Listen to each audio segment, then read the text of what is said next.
Please not now. I might never forget what I was thinking and feeling in these moments. If you're familiar with anxiety, you know that once you feel it, there's no rationalizing. And anxiety is not reasonable, it's not negotiable. And so I'm sitting in this airplane, minutes away from reaching my uncontested dream destination, and out of nothing, these turbulences keep rocking the plane. This feeling and these thoughts were something that accompanied me almost throughout our entire time in New Zealand and throughout probably the best time of my life.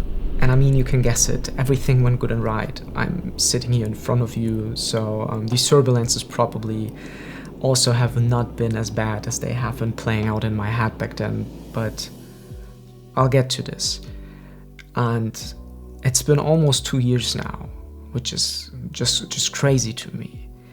And it's only now that I eventually get to relive this whole experience. And I thought it would be kind of ridiculous to just edit and upload these videos like we would be traveling now, like if nothing happened, like if not the whole world turned upside down the last 1.5 years.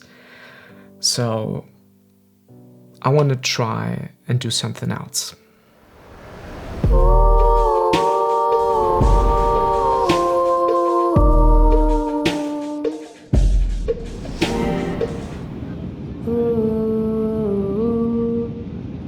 Here we are now, 15 hours in between airplanes and airports without any food due to bad decisions and bad planning in Auckland, New Zealand. We want to see stuff, so just let's go.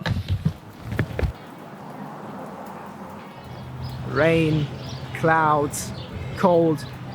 Not necessarily what you might imagine when you think of New Zealand, but I appreciate it though. I think we appreciate it after over half a year with endless summer in Southeast Asia.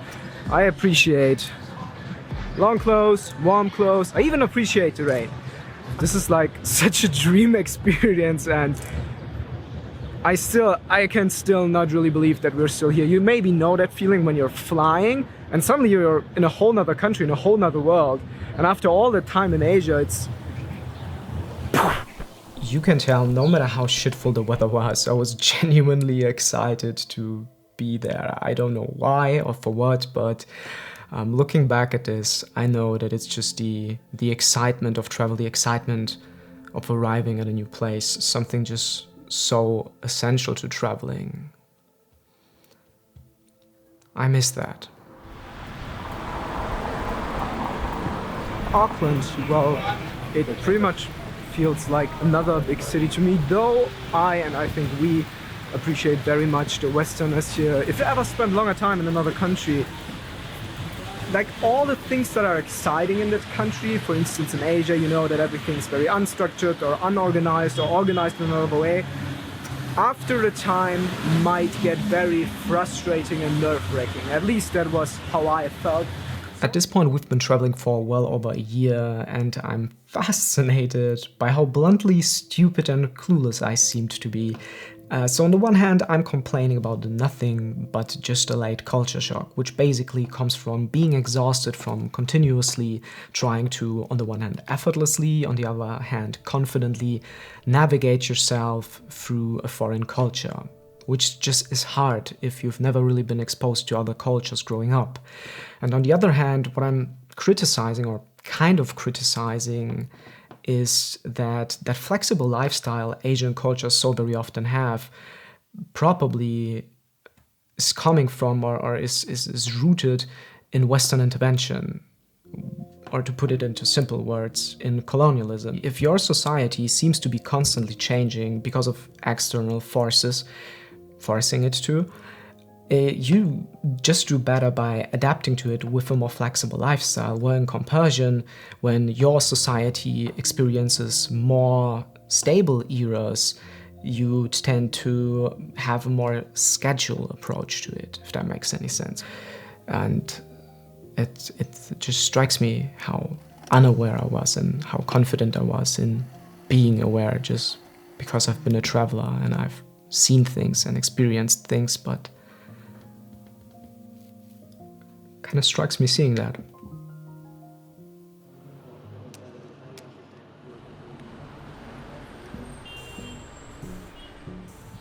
and we're leaving, checking out. We're done, we're going. Couchsurfing. Couchsurfing. You can tell I was fairly excited about couchsurfing. Couchsurfing. Couchsurfing. Couchsurfing.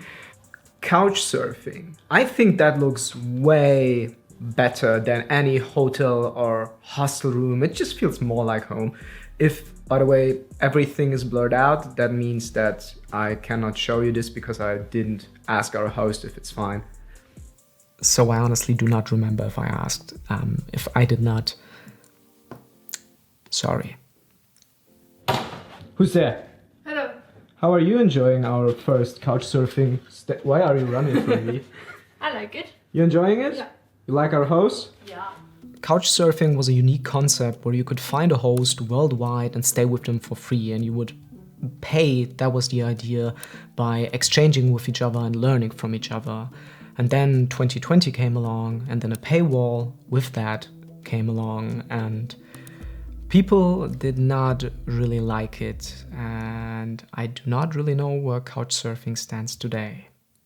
Our host, which you will hopefully meet in a few seconds. What? Sorry. You're crazy irritating. Why are you messing with me today? Why are you messing with me? Stop running. Stop. We're leaving. Hey, whenever you guys are ready. Hey guys, I'm Alan. Living in New Zealand for 11 years, originally from India. Traveled around a bit. I'm hosting these lovely two people over here from Germany. We've had some great discussions and great communications about sustainability and topics that I really like. And I think these guys have something in common with me, so I guess I've taken them up to one of the beautiful locations in Mount Eden to give them a bit of a view about how Auckland looks like. And hopefully I can be their tour guide whenever they need some assistance in New Zealand. Since when are you hosting people? I've been hosting since the past, I hosted like years back, and then I started hosting back again 3 to 4 months back probably, yeah. So I've hosted 5 or 6 years back, and then I just started hosting back again 3 to 4 months back, and I've hosted probably people from every continent now.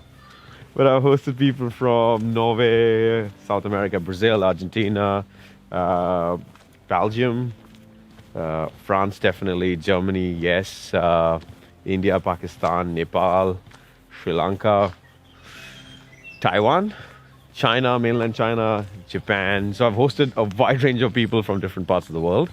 I totally enjoyed it. I guess I can't get my fix of going somewhere else. So I think this is my fix of actually getting people and meeting them and understanding cultures. Yeah, thanks for taking us up here. No Thanks worries, for taking dude. us. I'm glad you liked it. I'll take a picture with all of us together. Yeah.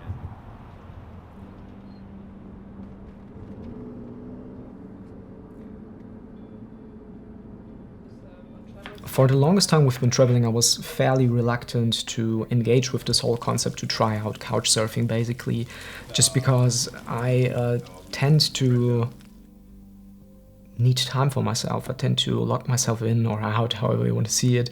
I just need to retreat sometimes to really recharge.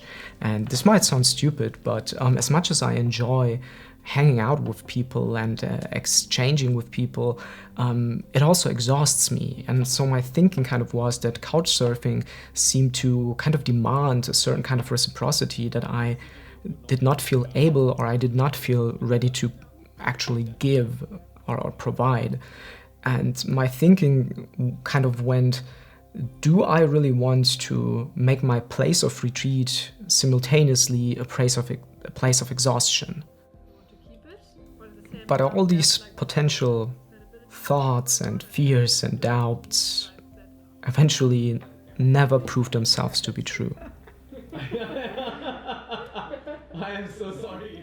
After that day, we actually even stayed one day longer. Like, the only thing that I would have really wished for from this experience, like would have wished for more, is that I would have loved to stay longer. So Alan, if you're seeing this in a couple of months, We had a blast. It was just such a lovely time. I loved that experience the most. I never really knew what to expect from couchsurfing, and this was way, way better than everything that I did expect. And thank you, man. Thanks. We gotta move now. Okay. Alright, let's go. So exciting. Exciting? Yeah. So exciting. Well, that's good.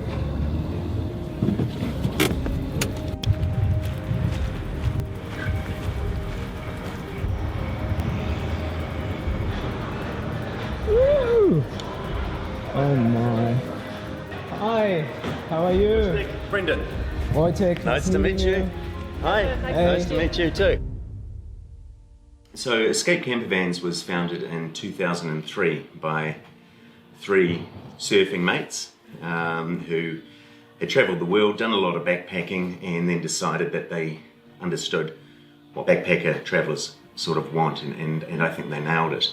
I got involved in the business myself in 2008, and we've tried to maintain that sort of ethos of just really delivering what we think travellers really need.